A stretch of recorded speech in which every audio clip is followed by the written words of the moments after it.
Good morning, everyone. My name is Mike Rosales. I'm the director of Mindful Hearts LLC, and today we have a very special guest who I don't think needs introduction. I'm very familiar with his work, but for those of you who may not know, Mr. Todd Haberkorn, this is him. Mr. Haberkorn, would you like to introduce yourself?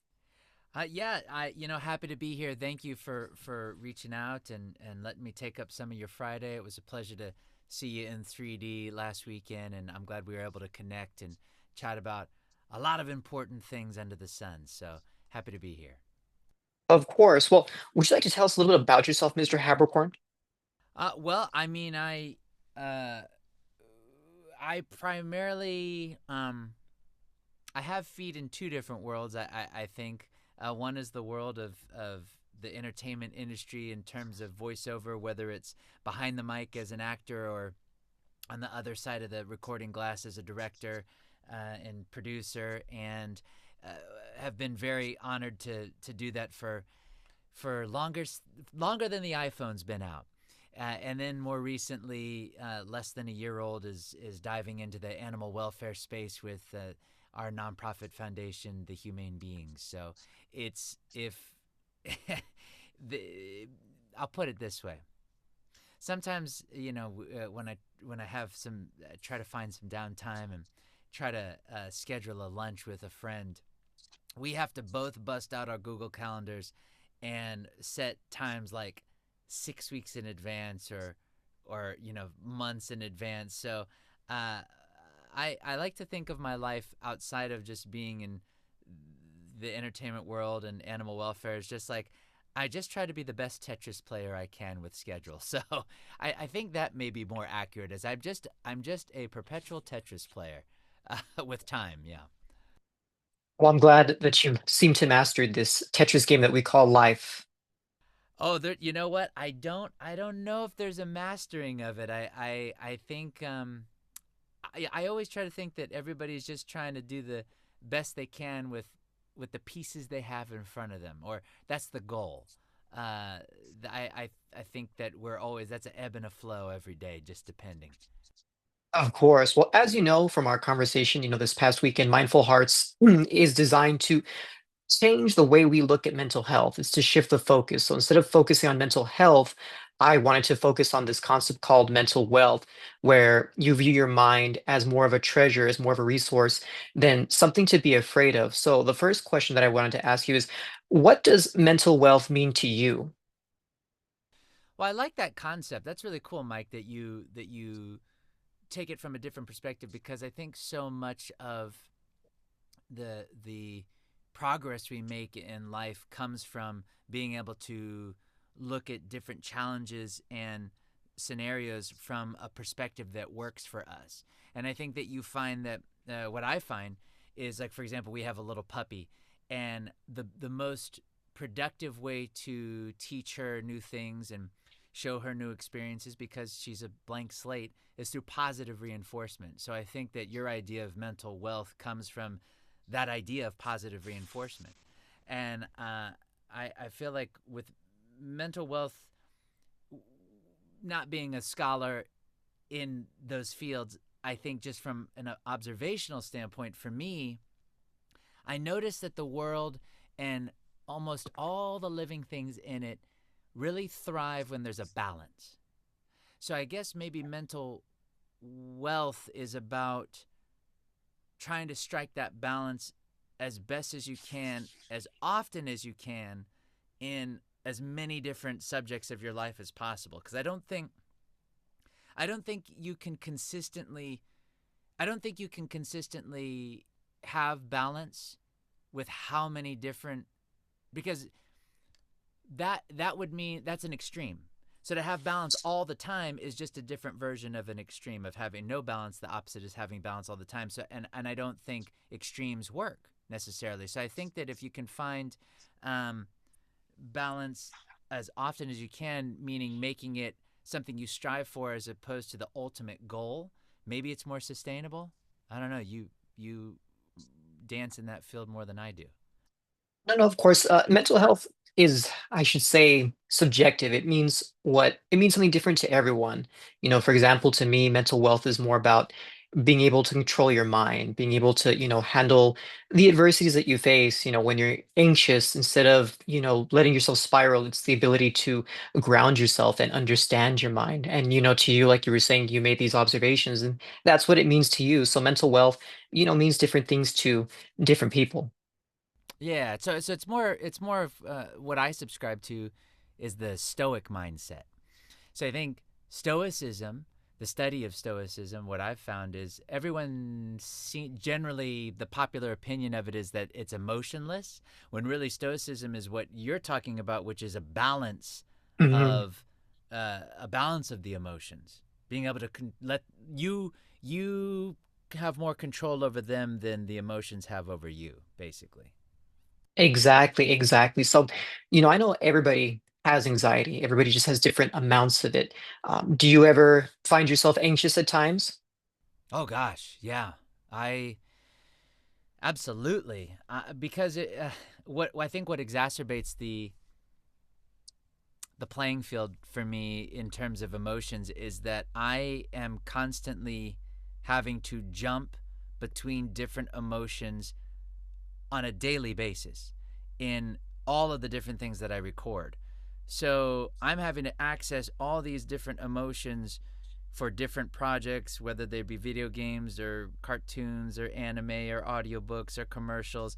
And the brain doesn't know, oh, this is pretend. This is just for the. Each time it's like, oh my gosh, I'm about to go fight a dragon. Oh, okay, I'm about to take a bite of a tasty sandwich. Oh, now I'm reading, So it's.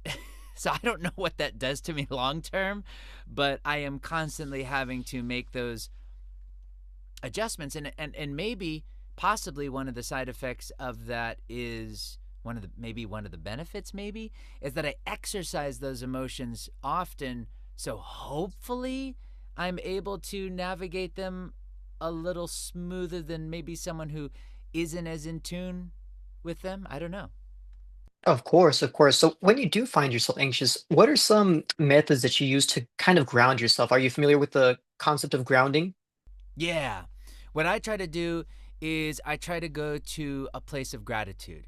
I was just, I mean, I'm dealing with this right now. Earlier this morning and yesterday, I was feeling some anxiety about something going on, just not even to me right now. It's just like my brain just hooks on a thing and it's like I get anxious about this thing over here that I'm thinking about.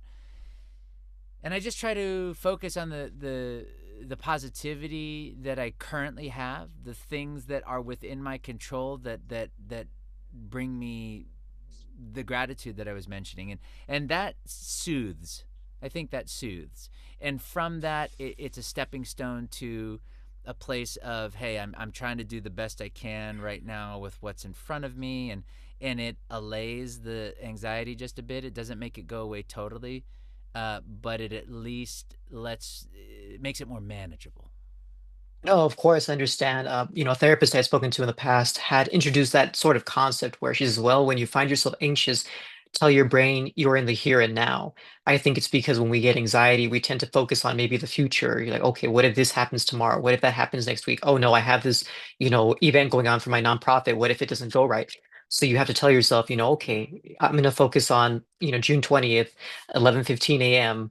And, you kind of ground yourself so that, it's perfect what you're doing because I do the same thing. Yeah, I think that oftentimes we don't. I don't think our educational system. The reason I bring that up is because that's oftentimes where little humans, as they're growing up, spend the most of their time, and there isn't a system in place to teach us how to navigate that. We learn how to Mhm. read and write.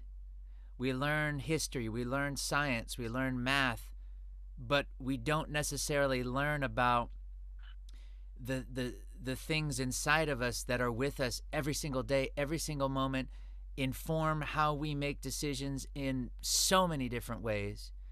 We don't have a class that deals with all of these emotions and thoughts that we go through, so we're sort of left to our own devices, and the fingers crossed, hopefully our parents and authority figures in our life find some way to weave that into our world. So it seems like maybe we need to introduce those ingredients early on to where, hey, when you're feeling mad, this is what that means. When you're feeling sad, this. So I tried to do that with my son. You know, he plays a lot of video games. When he was a kid, when he was learning how to play video games, he used to get really, really mad. And I remember getting really mad when I was a kid playing Mega Man. Oh my god. It's the one game that like brought me to anger tears. And he would get really mad and he'd want to throw his controller. And I tried to tell him that like what you're talking about, calm down, calm down. It's not calm down. Have that emotion, Hmm. but make it more productive. So if you, and I told him, I go, so if you throw your controller, if you break it, you can't beat this thing that's making you angry. So how's that going to help you? And Hmm. so he would calm down, and then sometimes he'd cry, and I'd be like, hey, so when you, he would be ashamed that he was, because I think guys are typically taught that you just don't do that a Hmm. lot of times. And I was like, it's okay. You can, if you have that frustration, it's all right, man. I said, when you laugh, do I tell you stop laughing? And he goes, no. Okay, well, when you cry, that's an emotion too. So you don't have to stop that. Have it, process. And, we'd work through this stuff. And it's little incremental bits of work over time. And he got, he got more, he got to a place where he would say, and he's little, he would get to a place where he goes like, it's okay. It's just a game. I got it. I got it. And so he adjusted. But I know that I mean, I didn't have that when I was, my mom, she would tell me, stop playing. I'm going to take it away. Well, that doesn't Exactly. that doesn't help me figure out what's going on. So what for me, it wasn't until much later in life when I sought mental wealth Hmm. through a coach, through processing what I'm thinking and what I'm feeling to help me get to a place where I feel more emotionally fluent now more so than any other time in life.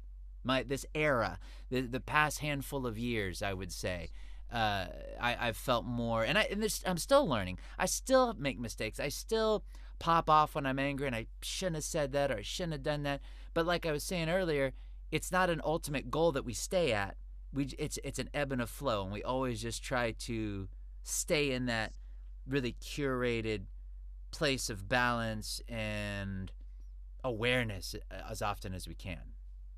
Of course, of course. Now, given your profession, you've voiced so many different characters and in video games, in shows and movies. Are there any that stood out that really kind of helped you maybe process your own emotions, or maybe that helped you with your mental, health? You know, I wish I could say yes. The actual material itself doesn't help me in that way because I look at it differently. I don't, when I'm working on a project, I don't experience it the same way an audience would. I am thinking about, I'm a completely different thing when I'm working on that stuff. I'm not, in my brain, what helps me get into that space is it's a hybrid. It's not necessarily Todd doing this role. In my brain, it's that character, it's that villain, it's that hero. And so I'm thinking about my experiences that I utilize to get to the places I need to get to for those roles differently. It's not Todd lifting the memory or emotion into the script machine. It's the character with Todd's help in a weird way. I've never vocalized that before, so I'm processing it right now. But it's almost like I'm helping the character come to life.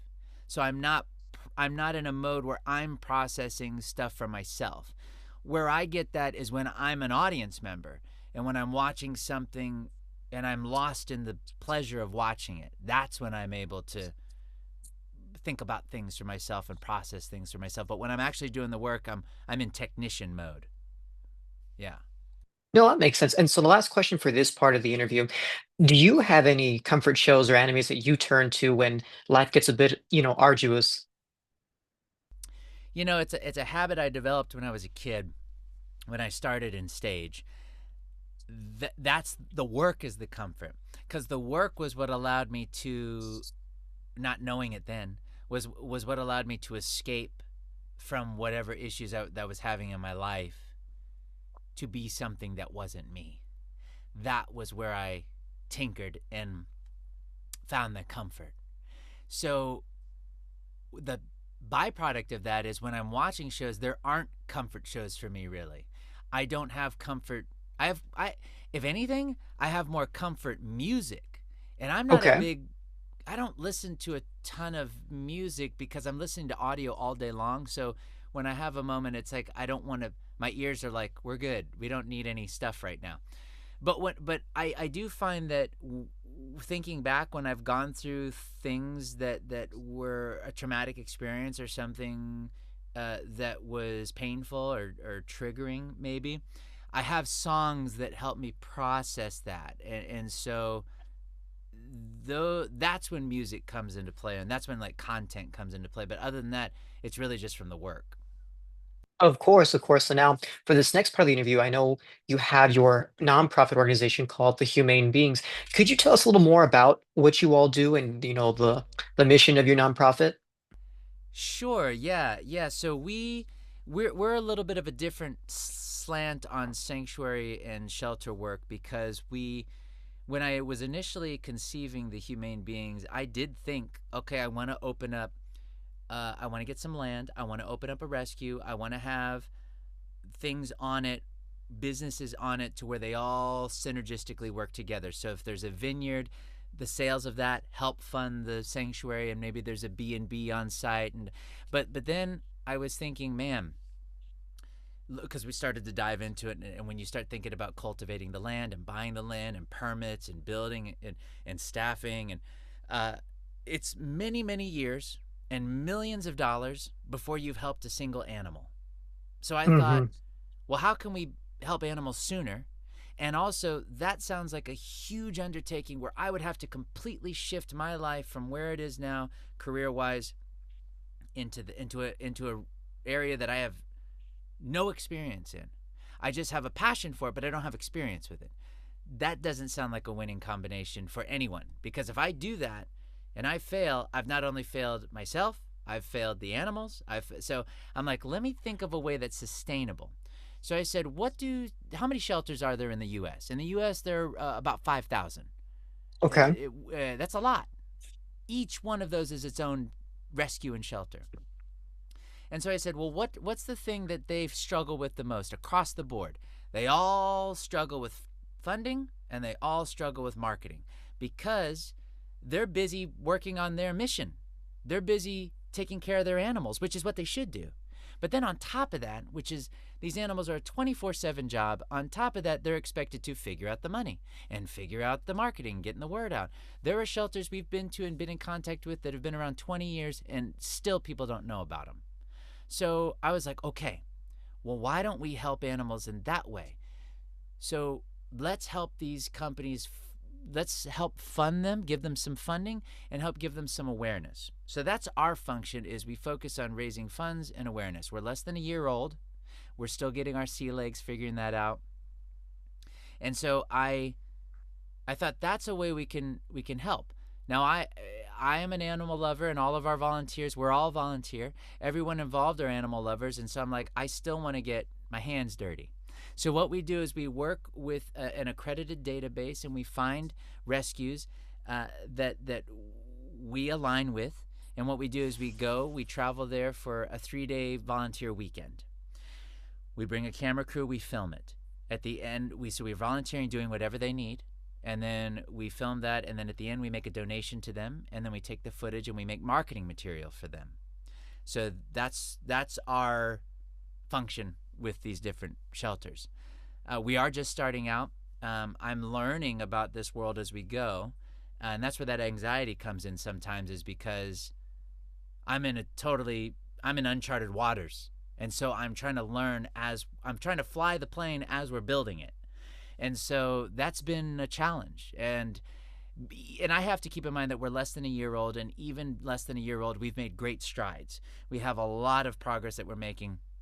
We have a monthly newsletter that comes out to let our donors and supporters know where funds are going, what we're doing. We have a podcast version of that newsletter so that we can reach more audiences.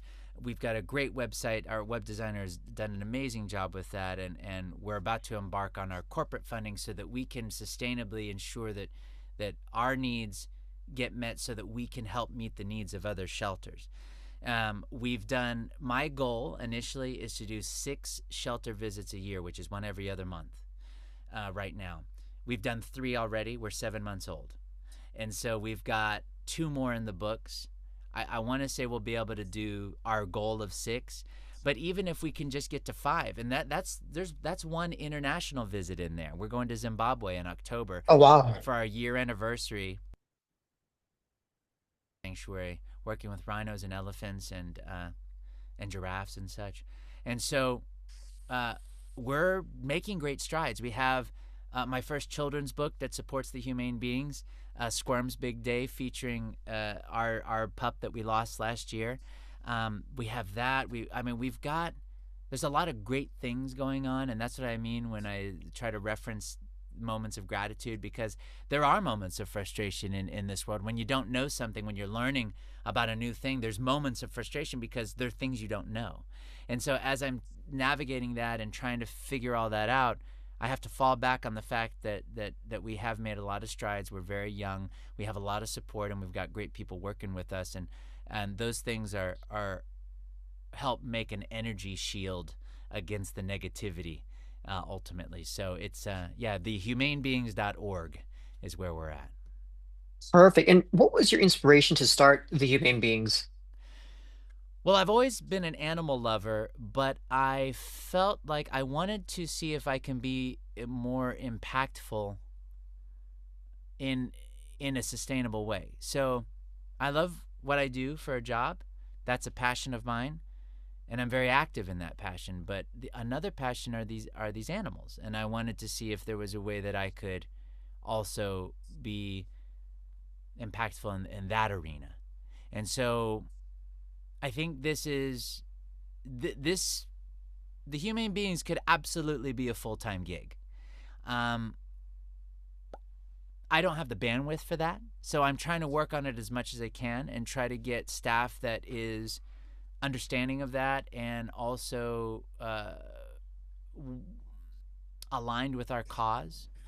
And so that's those are all things that are difficult to juggle. And so we were just talking about this on our podcast newsletter that came out yesterday, that it's a tricky balance. It's tough. And it's something that we're trying to navigate, and we thank everyone for their patience as we try to figure out how to build the plane. Of course, of course. Now, how can people get involved with your organization? What kind of volunteer work are you looking for? Well, we have a drone pilot that just joined us on our last rescue that reached out of the blue, and we met and chatted and sounded like a good fit, and we flew him out to when we went to Bat World to the Bats rescue in April, end of April. And so people have reached out to see what they can offer in terms of their services that align with their passion for animals. We do have a volunteer program that we're about to really, once we get things established with funding and such, we'll really push that. But it's a 2-pronged volunteer program: volunteers for civilians and then volunteers academically, that you can get college credit for, or you can get academic benefits for. Our volunteer programs are going to follow things very similar to like a frequent flyer program with an airlines, where the more you volunteer, the more perks you get. Just because we want to incentivize people to, we want to be able to incentivize and thank people for not just volunteering once, but continuing to volunteer, because everybody wins. The rescues win, and we want the people to volunteer to have a win outside of just the feel good that you get from helping, which is amazing. But I feel like in this day and age, unfortunately, people need just people's compassion needs a little bit more fuel than that, unfortunately, Hmm. just because of the day and age we're in. So I recognize that, and I try to find that balance. Of course. Now, with your, 7 months here, with the human beings, what do you think you're most proud of? What accomplishment have you made that it really sticks at the forefront of your mind?